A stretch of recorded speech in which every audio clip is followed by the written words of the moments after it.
Andy Stevenson for SevereMMA at SPG Ireland, standing alongside the man, the myth, the legend, Karl Moore. How's it going, mate? How are you doing? We haven't seen you in a while. It's been away, mate, too long, but I'm back now, and that's the start of it. Hopefully, touch wood.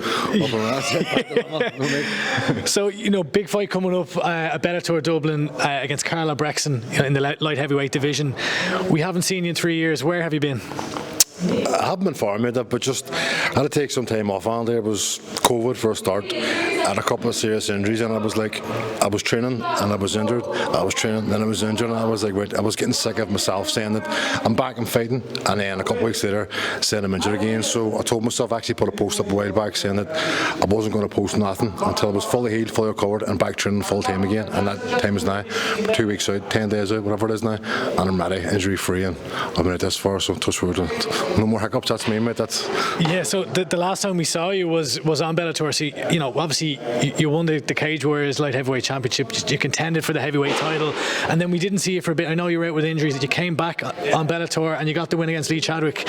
What were the injuries, I suppose, in the aftermath of that, or in the last number of years that you've been dealing with? Multiple different ones, mate. Dislocated my shoulder. The worst one was my back, Andy, and I didn't really know what was wrong. I would train for 3, 4, 5 weeks, grand, and then one day I wake up, my back was seized up, and I couldn't move. And I went and seen all different type of guys, and they were saying that, I don't know this, and I got an MRI. Actually, all come up clear. There was nothing wrong with my back, mate, which is really disheartening too. So I really just took some time off, and my body healed, and then from January, February this year, I just haven't stopped training. I've been in the gym consistently Monday to Friday, training non-stop, and the work I've been doing, the mobility stuff and the stretching, has really paid all dividends now. So I've had no injuries, my back's been fine, hasn't given me any problems, and the rest of my body feels great too. So hopefully it stays that way. Yeah, I mean, no, you're grand. I mean, I hope it stays that way too. It seems like your career has almost been plagued by injuries to an extent. I remember you did your cruciate in the run up to that Cage Warriors title, I think before there. Yeah. Has it been frustrating, overall? I know you made your pro debut back in 2011, wasn't it? Yeah. 11 years ago now. Has it been frustrating to not kind of have the level of activity that maybe you would have liked to? Yeah, mate, but it's the game run, it's MMA. I mean, you're sparring and grappling every single day, something's going to give. And it was my own fault too, Andy, if I'll be honest, because injuries happen, the freak accidents happen, my shoulder went, my cruciate went, just all these things kept adding up, but it was there were freak accidents, but I was doing something wrong, and I sat down with myself and my coaches and my team and was like, I think I was training, I was always training, but then I was getting the fight cap and doing too much too soon. I was going from 0 to 100 like this, where now I think the big difference is I've been training consistently at a not extreme level, but keep it about 60-70%, and then the last 10-12 weeks really ramping it up. Instead of going from here to here, I've kept it pretty consistent, and in the last couple of weeks really peaked. So it's keeping that steadily training always, and then the last couple of weeks ramping it up instead of going from 0 to 100 and just racking my body. It seems to have worked. And so, did you need to take an extended period away from MMA? Was there a time where you just weren't training for a while? Yeah, mate, there was a period of about 4 or 5 months. I didn't stop training completely, but I wasn't training 2-3 times a day. I wasn't. Yeah, I was doing what I could. If I would train for 2 days, and if that was enough, then I would take a couple of days off. If I would do 3 days on, that would be enough. But I wasn't forcing myself to be in the gym every single day. I was doing what I could. Do you know what I mean? Yeah. And I suppose, how are you feeling now? Are you feeling good now? Are you enjoying the training? I fell in love with it again, Andy, and it's fight camp. You're going to be hurt, you're going to be sore, but there's nothing that stopped me performing, which is the main thing. Yeah. Do you know what I mean? So. Look, when you won the Cage Warriors light heavyweight title, and then obviously you went up to fight for the heavyweight title, you were on the precipice of signing with the UFC. Everyone was saying that you were going to be the next guy. Obviously, you're now in Bellator. Is the goal? Is it still the goal? World titles, or what is the goal at the moment? The goal's always been world titles, mate. From I won that Cage Warriors world title and challenged for the heavyweight world title, I told myself this isn't going to be me. This isn't it. I need more than this. No disrespect to Cage Warriors, but it wasn't a stepping stone. But that was my first title, my first major title. I told myself, whatever organisation I go to, I'm going to push for world titles. So yeah, like you said, everybody was saying he's going to the UFC, and that was the thing. And I was pushing for the UFC, but then Bellator came along and made me a fantastic offer. They did that only years ago, and then they released me. And this time, I was pushing for the UFC again, and Bellator swooped back in again, and made me an even better offer this time, and I couldn't say no to. So are you on a multi-fight deal with Bellator then? Four-fight deal. This is the first fight of the four-fight deal, is it? This is the first fight of the new four-fight deal, yeah. Gotcha. So it's the second fight with Bellator, but the first fight of this new four-fight deal. Yeah, so like coming up against a guy, a tough opponent in Karl Albrektsson, a really experienced guy. I feel like, he's number 6 ranked, I think, in the light heavyweight division. Maybe not a guy who kind of has the plaudits of some of the other fighters, but the only people who's beaten him are like a Phil Davis at the UFC world champion right now, Yuri Prohaska. Really tough opponent. What do you see in this matchup?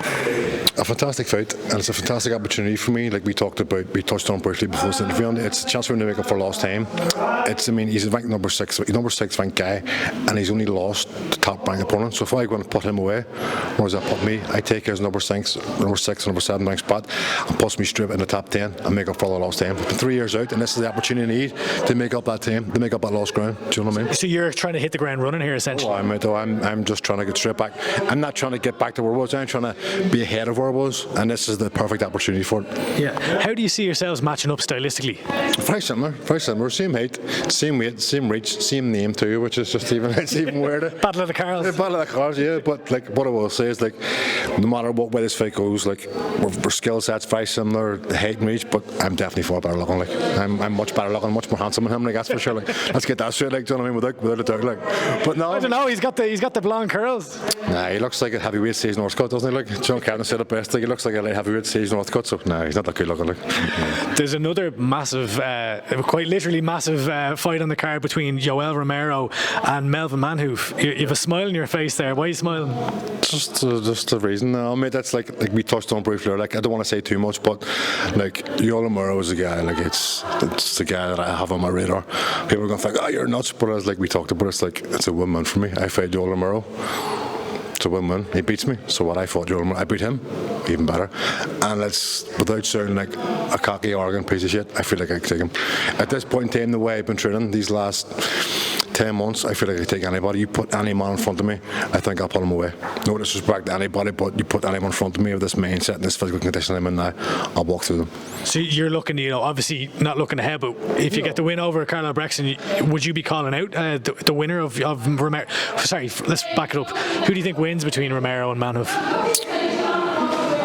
I think Romero, but I mean, you can't count out Melvin Manhoef. It's ridiculous one-punch power, but I think Yoel Romero is just a better martial artist, and if I had to pick anybody, I would pick Yoel Romero. And to answer the question, I'm not calling him out, but I mean, if and when I do beat Karl Albrektsson, I'll be number 6th or 7th, and I'll actually be ahead of Yoel Romero. Yeah. So it makes sense.